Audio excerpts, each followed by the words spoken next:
Okay, thank you. Well, I think this is a very interesting and important paper because it touches something that not many researchers are exploring, and this is impact of the nature of the relationship between two partners on how they can cope with retirement and life after work. And this is becoming more and more important. I would like to start by telling you for a few minutes about the research which supports the importance of mutual cooperation between partners. This was an fMRI studies, brain imaging, and in this study, participants were put into the machine, the magnet, and whenever the red bulb was lit, they knew that in a certain percentage they could get an electrical shock, which indeed, something like 20% of the times, they got it. And the brain imaging shows that, of course, after few trials, whenever the red bulb lit, the area in the brain which is responsible for dealing with danger was highly active. So under one condition, each participant was tested alone. But under other conditions, participants were asked to put aside one of the hand, and someone else was holding their hand. And this someone else could be either the experimenter or the spouse, the husband, the wife. So first of all, the finding were that whenever the participant was holding someone else's hand, whether it was the experimenter or the partner, the activity, whenever the red bulb was lit, the activity in the brain area announcing danger was significantly lower. But of course there was a difference whether it was an experimenter or a partner. What do you think? In which case the impact was higher? Well, don't be worried, it was not with the experimenter, but it was with the partner, with the husband or wife, but it was correlated with the level of satisfaction for marriage. So the higher was the level of satisfaction for marriage, the more it has an impact on lowering the brain activity in this danger area. So this is indicating indeed how important this relationship can be. And now I've read that someone is developing a new kind of a magnet in which two people will be tested at the same time. And so they will be able really to see what is happening in the brain of the husband and wife or whatever, facing the same stimuli. Okay, very dangerous, yes. Okay, so this is really indicating the importance of dealing with it. And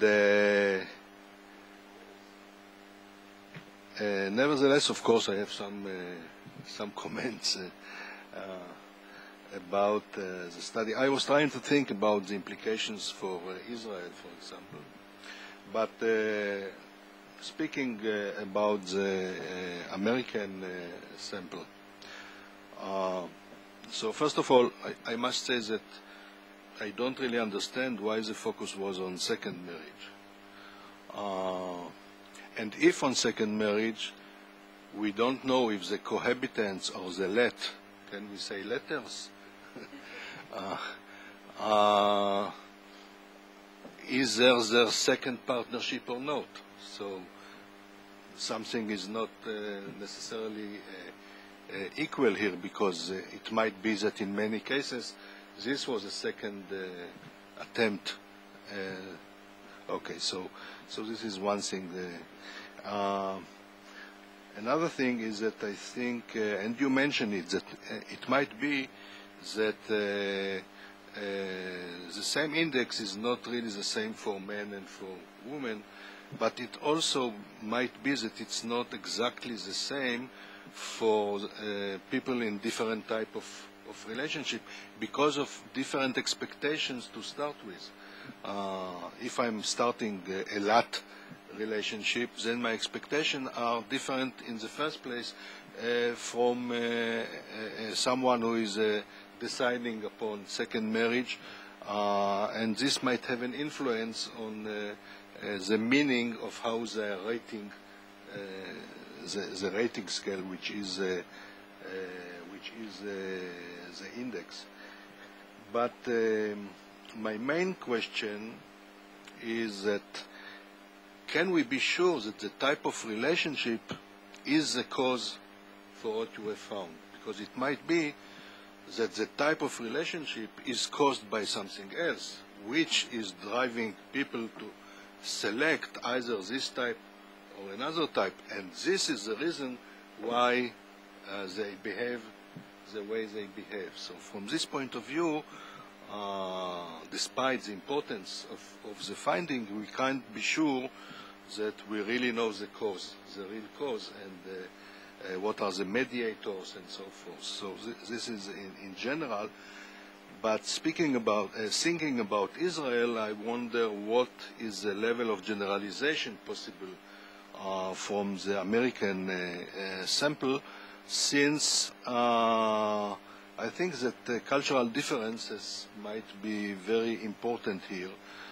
For example, if we take Israel, it's have a different meaning to decide to have a lot relationship than in Sweden or in the United States, the tradition and so forth and so forth. So I wonder, what do you think about the level of generalization possible from this study, or should it be highly cultural dependent, and we should be careful from generalizing from one culture to another? I don't know, but I think we should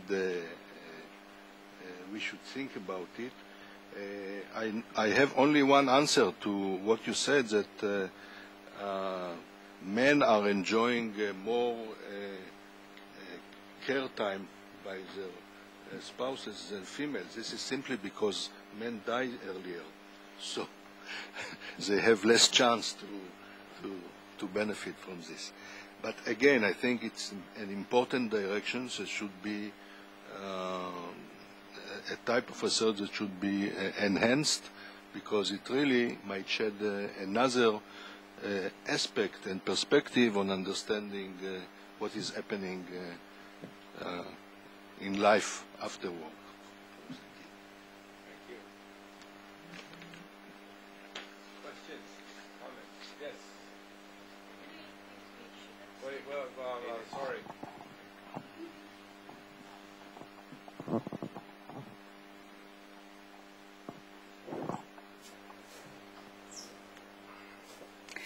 I think we should try and better understand the statement that they have someone who will take decisions. Because if I'm correct and I remember right, that for instance, some insurance policies in the state demand you to name the person, or health insurance policy, private ones, force you to name the person, then maybe those who have that person named are more likely to have such insurances. And those that are not in these programs, you just never thought of it. Because the high percentage is very surprising in relation to what we said in the morning, that people are delaying the thoughts about old age. So something here is mysterious.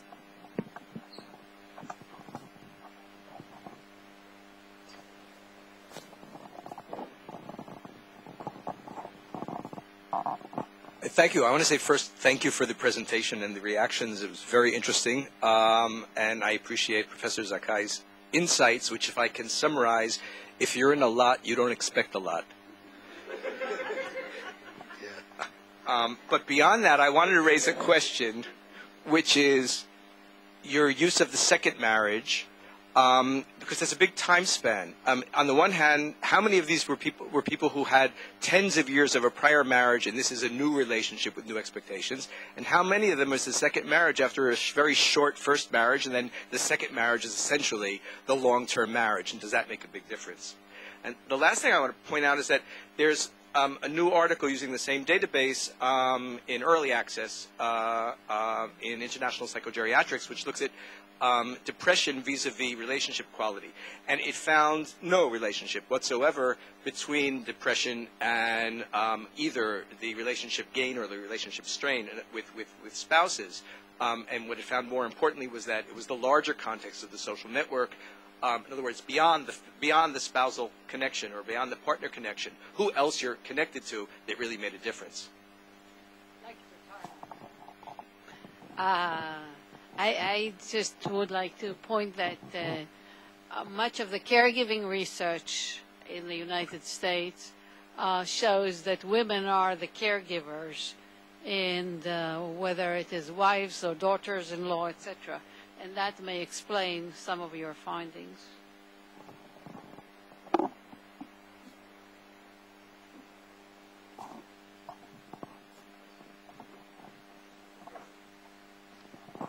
What was the measure of mental health in the study?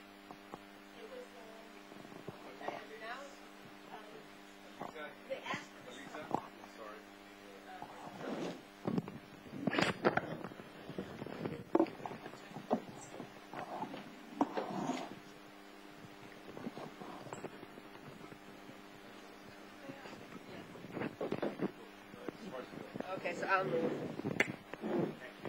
Okay. It's a funny measure because they ask the respondent about their partner's physical health and mental health, and it's just a range, I think, from bad to very good, or 1 to 5 or 1 to 6. It's subjective, and it's by me, not by the partner. In the next wave, we're going to have dyadic data, and then we'll know also about the partner's subjective. So there is something strange here. It's a kind of conjectural question.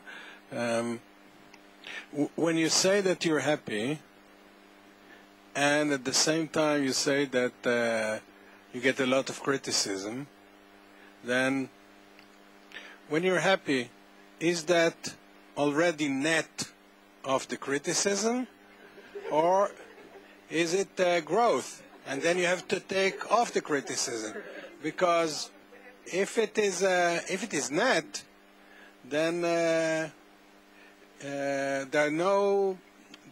your whole measure is changing in the units, etc.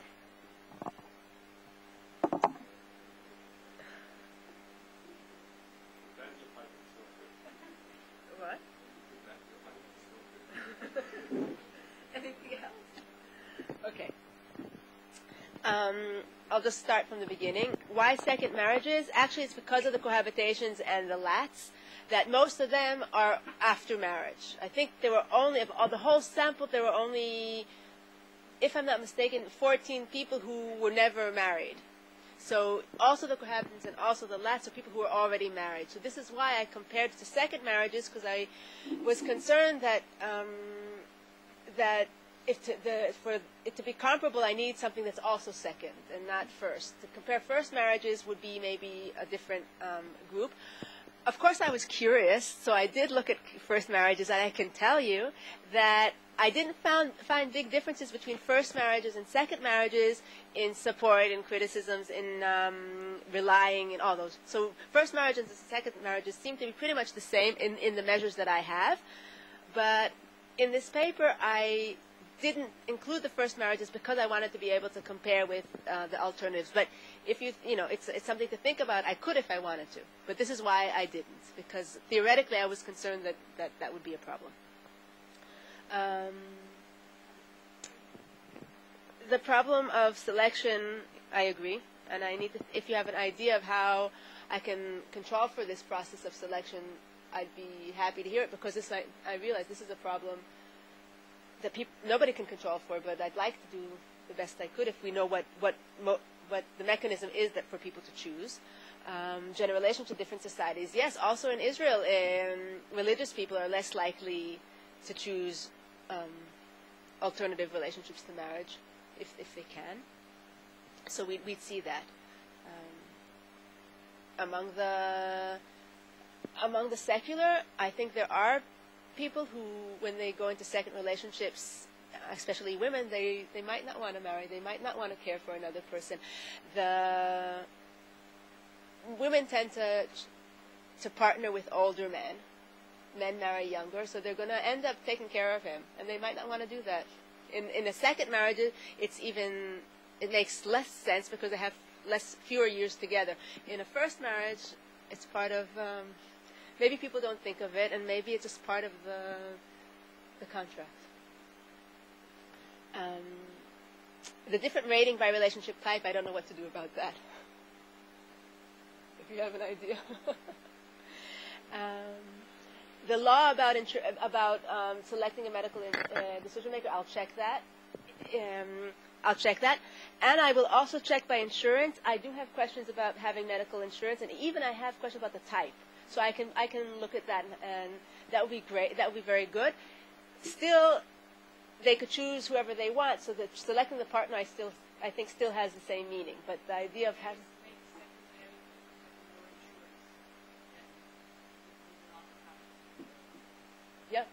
this is something I can check. So I'll look that up.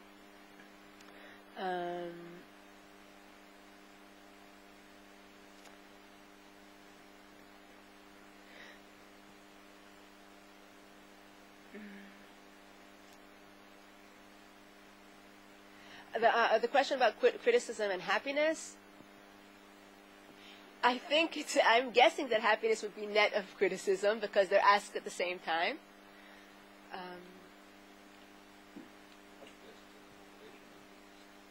I can look at the correlation. I can look at the relationship between the different variables. But it would be, my guess is it's net because people are you're asking, are you happy? And then they're asking, are there criticism? And so, okay. I think, did I answer everybody?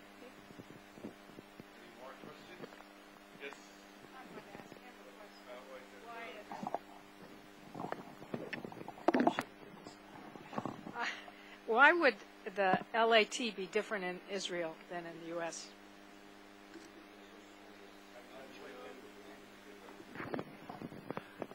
Because of the culture, because of how it is being accepted, because of many legal rights that comes with the type of relationship that you are in and so forth. So it's something that I think you can find a small percentage having this arrangement, but it's in the beginning, I think. I have another thing to add that might reflect this and also has to do with the conversation I had with Daphne before. One reason to maybe want an LAT relationship is to preserve your assets, if you have them, to make sure that your children are going to get them and not somebody else's children. So I think this might have something to do with it. So it might be inheritance kinds of laws.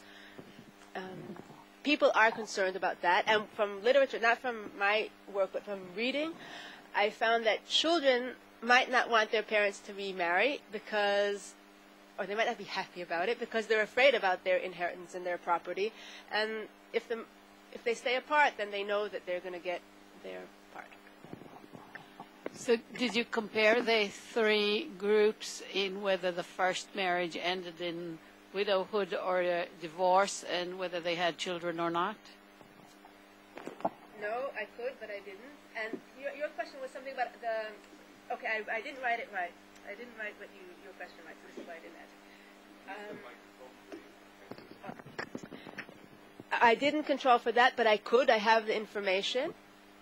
And about how long the first marriage lasted, I could control for that, but I didn't. What I did control for is the duration. Well, actually, I even made it a binary. I did, is this a recent relationship or not? And I control for age. But I could control for the duration of the first marriage. So, because you're saying that if the first marriage was very short, it could be that the second marriage is the first marriage, is the big one, yeah. And this is something I could, but I do, I did want very much to separate recent relationships, let's say 5 years or less, from longer term, because there is a difference.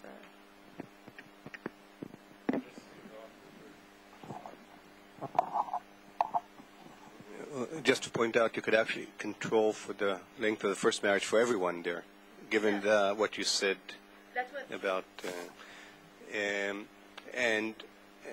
you already mentioned that. I just want to relate that to what Danny was saying. I mean, you can actually see, I don't know how much leverage you'll get, but using the assets as some factor in terms of selection. If this is true, that people with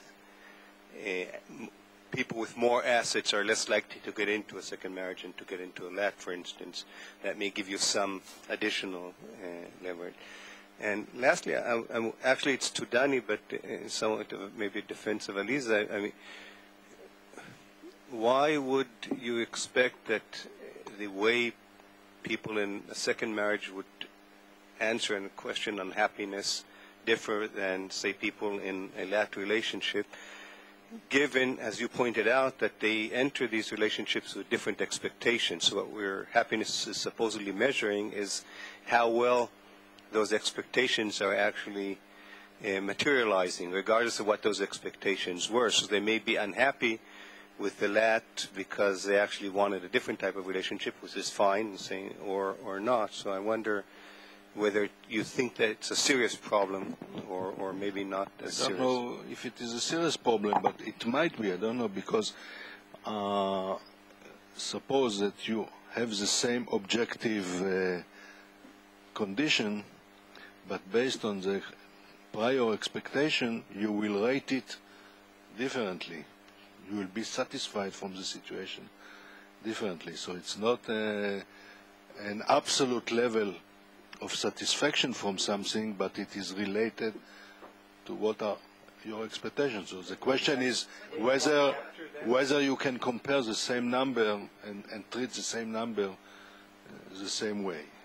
But I see this very similar to asking workers about their satisfaction with work, and they may have very different expectations, and yet you can say that their responses sort of take into consideration the expectations versus the actual materialization of what they expected. And satisfaction is some factor in that. No, I'm not saying that this is a unique problem of this study, but it might exist also in this case. If you eat a falafel, then your expectations are different than if you go to an expensive restaurant. So there is something to the expectation. Are you satisfied? Are you satisfied with the falafel? Yes, I am. It's a good falafel. It's not an expensive restaurant. But heterogeneity can be greater within the second marriage than between second marriage and LAT, for instance. And that is.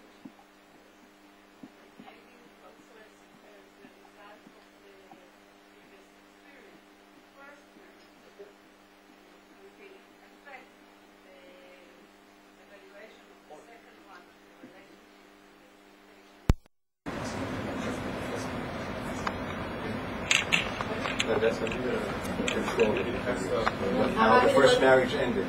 How the first marriage ended. Yes, of course.